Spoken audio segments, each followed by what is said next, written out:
Assalamu alaikum wa rahmatullahi wa barakatuh. Today we are going to perform a skit on We Should Talk Softly. The characters are two old men, four children. Let's start the skit.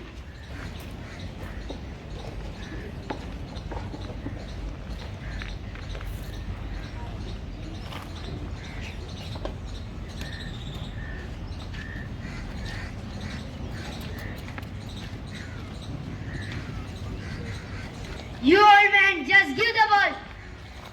No, I will not give the ball.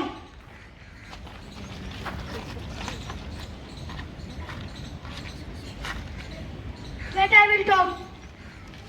Excuse me, uncle. We are really sorry. Please return our ball. Okay, I will return the ball. Thank you. Welcome. Brother, why you didn't return the ball early? Because the first baby is ready. He doesn't have manner to talk elder. But why you return the ball now? Because he is very soft spoken. He has manner to talk elder. Oh, yes.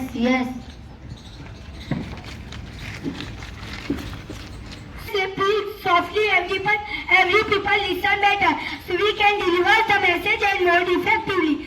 And our beloved Prophet Muhammad sallallahu alaihi wasallam said that always speak softly with everyone. Thank you. Jazakallah.